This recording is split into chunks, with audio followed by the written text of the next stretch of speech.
तो हेलो बच्चों, welcome to our channel अभिनव की पाठशाला। एंड आज हम लोग आ चुके हैं हमारे गणित परिचय भाग 5 की चैप्टर नंबर प्रश्नावली नंबर 24 में। एंड आज हम लोग जो इसके 11 क्वेश्चन है उनको सॉल्व करने वाले। तो चलिए शुरू करते हैं। अब हमारा जो पहला क्वेश्चन है वो है 1 मीटर कपड़े के मूल्य।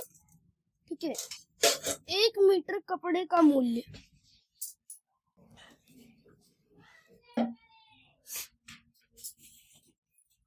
70.1/2 रुपया है। यानी कि उसके एक कपड़े का मूल्य, 1 मीटर कपड़े का मूल्य होगा 141/2 रुपया। ठीक है, तो 5 मीटर कपड़े का मूल्य, ठीक है, तो 5 मीटर कपड़े का मूल्य बराबर 141/2 गुने का 5।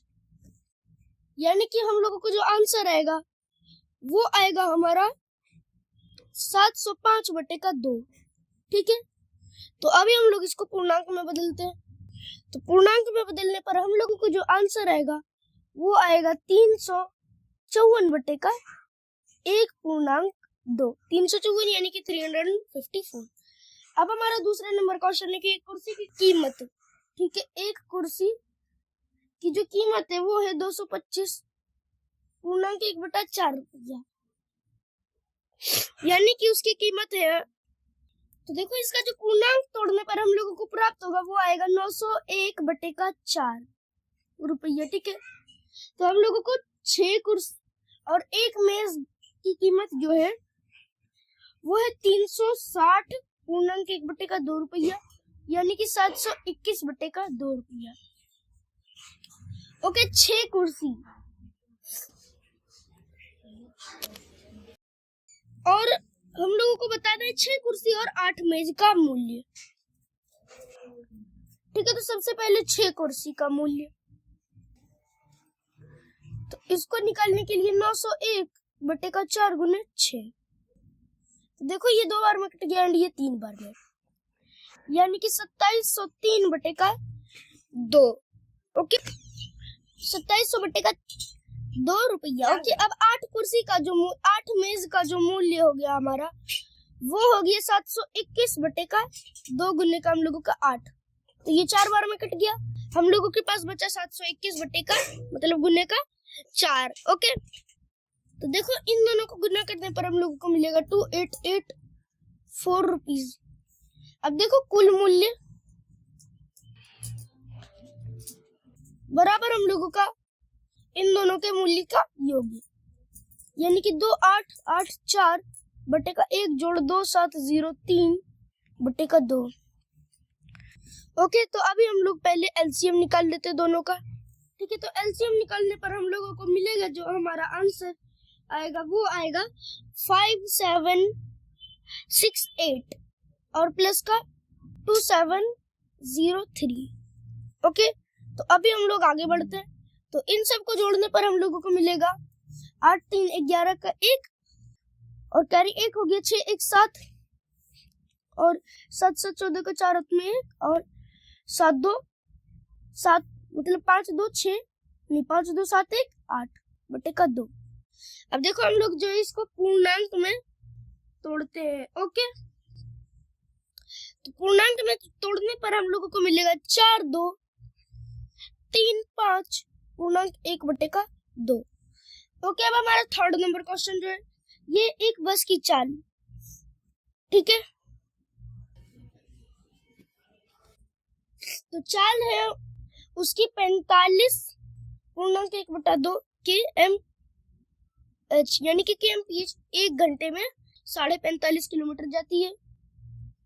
अब देखो समय उसके पास है 4.3/13 घंटे। ओके, तो देखो इसको हम लोग लिख सकते हैं 91/2 किलोमीटर पर आवर और इसको लिख सकते हैं हम लोग 55/13 किलोमीटर नहीं घंटे। ठीक है, अब बस कितनी दूरी तय करेगी, तो दूरी का जो हमारा फॉर्मूला होता है वो होता है चाल गुने का समय।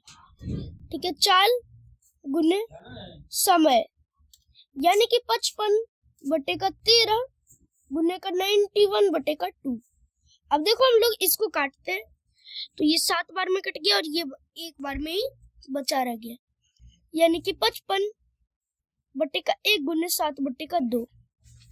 ओके, यानी कि 55 गुने 7 बटे का 2। ओके, तो देखो 55 और 7 को गुना करने पर हम लोगों को 385 मिलेगा और बटे का 2। ओके, तो अभी हम लोग जो है इसको पूर्णांक में तोड़ लेते हैं। तो 192 पूर्णांक का 1 बटे का 2। अब हम लोग बढ़ते हैं अपने नेक्स्ट क्वेश्चन पर। अब देखो हमारा नेक्स्ट क्वेश्चन है कि एक विद्यालय में 600 विद्यार्थी हैं। अगर किसी दिन 2/15 भाग अनुपस्थित है तो उस दिन उपस्थित विद्यार्थियों की जो है हम लोगों को संख्या ज्ञात करनी है। तो देखो कुल विद्यार्थी हैं, कुल विद्यार्थी, ठीक है, तो जो कुल विद्यार्थी है वो है 600। अनुपस्थित, ठीक है, जो अनुपस्थित है, अनुपस्थित भाग, तो कुल विद्यार्थियों का 2/15 है। ठीक है, तो इसको हम लोग कैसे निकालेंगे? 600 गुने 2 बटे का 15। अब देखो हम लोग इसको काट देते हैं, तो काटने पर हम लोगों को मिला 40। ठीक है, 40 कैसे? तो 60 को हम लोगों ने 4 बार में काट दिया और बच गया हमारा 0।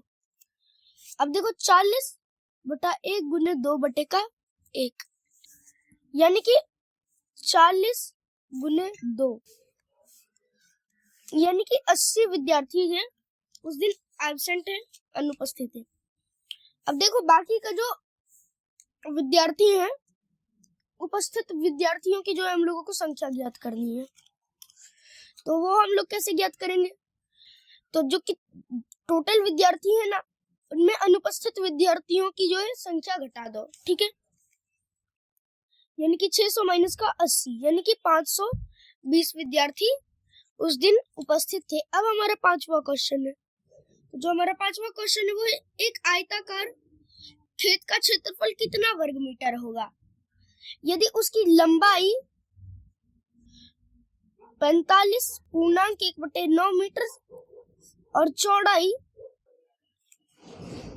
और 9.9/14 मीटर हो। ओके, तो अभी हम लोगों को सबसे पहले इसकी लंबाई निकालनी है। ओके, तो देखो इसकी जो लंबाई हो गई वो हो गई 406/9 मीटर, एंड अब चौड़ाई जो है वो होगी हमारी 135/14 मीटर। ठीक है, 135/14 मीटर।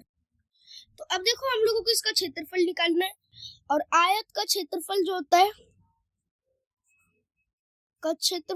हम लोगों का वो होता है लंबाई गुने चौड़ाई, यानी कि 406/9 गुने 135/14। ओके, तो देखो 406 को हम लोग 14 से काट देंगे और 29 बार में, एंड 9 जो है वो 135 को काटेगा 15 बार में। ठीक है, तो हमारे पास बच गया 29/1 इंटू 15/1, यानी कि 29 इंटू 15।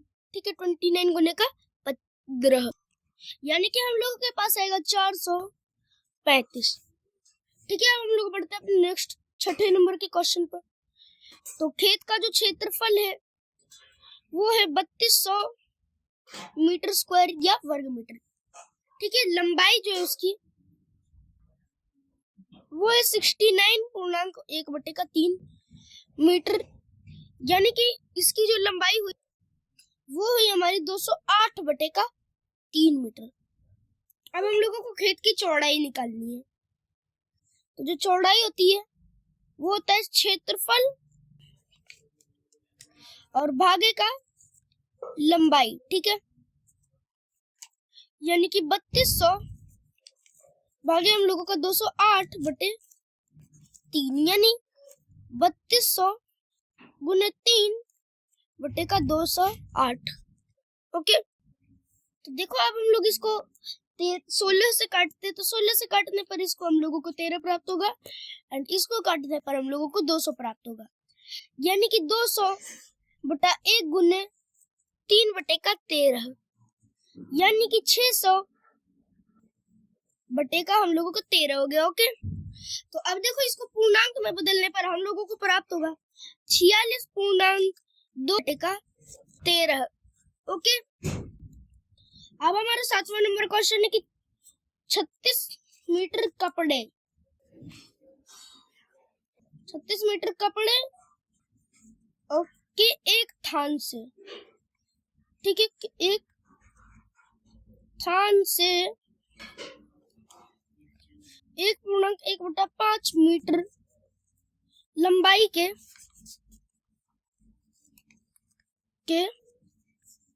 कितने कपड़े काटे जा सकते हैं? कितने कपड़े काटे जा सकते हैं? ठीक है, तो सबसे पहले हम लोग लंबाई को लिख लेंगे। तो जो लंबाई होगी हमारी वो है 1.1/5 मीटर, यानी कि 6/5 मीटर।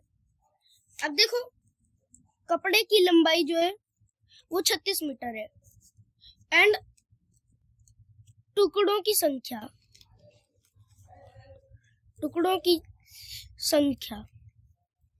तो ये हम लोग कैसे निकालेंगे? कपड़े की लंबाई भागे का टुकड़े की लंबाई।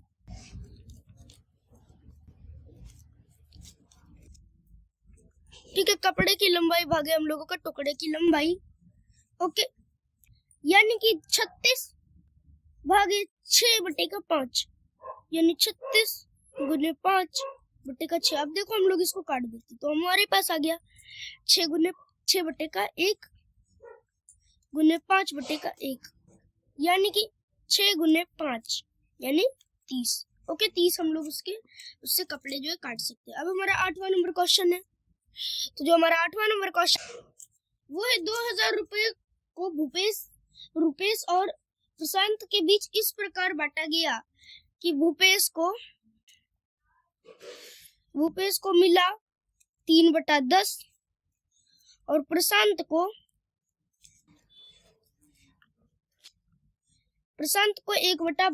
1/5 मिल गया। ठीक है, रुपेश को कितनी राशि मिली हम लोगों को ये बताना है। तो भूपेश को कितनी राशि मिली, यानी कि 3/10 गुने 2000। देखो हम लोगों ने इन दोनों को काट दिया एंड हमारे पास बच गया 3 और गुने का 200। तो 3 गुने 200 हम लोगों को कितना होता है? तो 600। ठीक है, तो भूपेश को 600 रुपये मिल गए एंड प्रशांत को मिले 1/5 गुने का 2000। तो देखो हम लोग 2000 को 5 से भागा देते तो हम लोगों को 400 प्राप्त होता है। ठीक है ना, तो 400 1 गुने 400 हमारा कितना होगा? तो सीधी सी बात 400 रुपया। अब देखो रुपेश को कितना मिला, तो कुल राशि थी 2000 रुपये। ठीक है, माइनस प्रशांत को मिला 400 रुपया और भूपेश को मिला 600 रुपया, यानी कि हम लोगों के पास हो गया 2000 रुपये माइनस का 1000 रुपया इन दोनों को एक साथ में करने पर, यानी कि रुपेश को जो टोटल राशि मिली वो हो गई 1000 रुपीज। ओके, अब हमारा 9वां नंबर क्वेश्चन है कि 10 सेंटीमीटर को 1 मीटर के भिन्न में बदले। ठीक है, 10 सेंटीमीटर को 1 मीटर के भिन्न में बदले, तो हम लोग कैसे बदलेंगे? तो देखो 10 सेंटीमीटर, देखो 1 मीटर होता है हमारा 100 सेंटीमीटर। ठीक है, तो कितना सेंटीमीटर बराबर हम लोगों को हो जाएगा? 10। कितना मीटर बराबर हम लोगों का 10 सेंटीमीटर हो जाएगा? तो देखो इसको हम लोग इस टाइप से लिख सकते हैं कि 1 बटे का खाली जगह इज इक्वल टू हमारा 100 बटे का 10। ठीक है ना, अब देखो हम लोगों को जो है 1 और 10 को गुना कर देना है इन दोनों को हम लोगों को ऐसे गुना कर देना है एंड इन दोनों को ऐसे गुना कर देना है बटे का सिर्फ हम लोगों को यहाँ पर 100 लिख देना है। क्यों?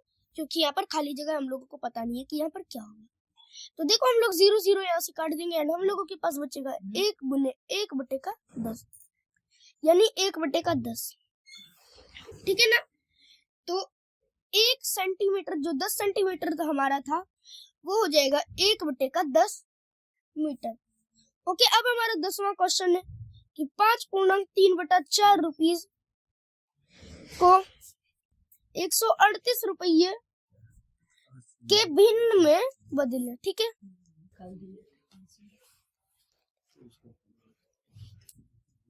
तो अभी हम लोगों को जो 5.3/4 रुपये हैं उनको 138 रुपीज के भिन्न में बदलना है। तो भिन्न में बदलने के लिए हम लोग क्या करेंगे? यही वाला तरीका यूज करेंगे। तो देखो 5.3/4 रुपये को हम लोग लिख सकते हैं 23/4 रुपया। ओके ना? तो अब देखो हम लोग इसको सॉल्व करते हैं।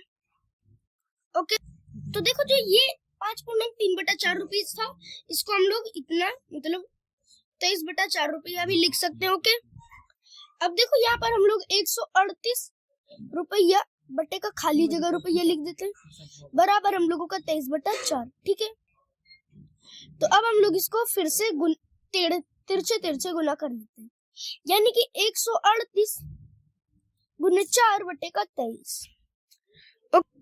तो 138 गुने 4 जो था वो हो जाएगा हमारा 552 यानी कि 552 एंड बटे का 23। तो बटे का 23 करने पर हम लोगों को मिलेगा 24 यानी 24। तो ये जो होगा 5.3/4 138 का 1/24 भिन्न है। ठीक है, 1/24 है। या तो आप इसको भिन्न लिख सकते हो या तो भाग भी लिख सकते हो। अब हमारा लास्ट और 11 नंबर का क्वेश्चन जो है वो है कि दो स्टेशन के बीच की दूरी। ठीक है, पहला स्टेशन ए और दूसरा स्टेशन बी के बीच की दूरी जो है वो है 10 किलोमीटर। ठीक है, अब एक ट्रेन है, ठीक है, वो 6 किलोमीटर जा चुकी है। एक ट्रेन 6 किलोमीटर जाती है। ठीक है, 6 किलोमीटर तक जा चुकी है। तो कितना मतलब कितना भाग तय करना उसके लिए शेष है। तो कितनी किलोमीटर तय करना उसके लिए शेष है, पहले हम लोग ये निकालते हैं। तो शेष दूरी बराबर हम लोगों का 10 किलोमीटर माइनस का 6 किलोमीटर यानी कि 4 किलोमीटर। ओके, भाग में बदलने के लिए हम लोग इसको 4 को 10 से भागा दे देंगे यानी कि 2 बटे का 5 भाग। ठीक है, 4 बटे का 10 हम लोग इसको 2 से काटते हैं 2 और 5 भाग में यानी कि 2 बटे का 5 भाग। ओके, एंड अगर आपको इस वीडियो में प्रश्नावली 24 अच्छे से समझ आया हो तो बने रहिए हमारे चैनल अभिनव की पाठशाला पे। मिलते हैं नेक्स्ट वीडियो में, तब तक के लिए थैंक यू।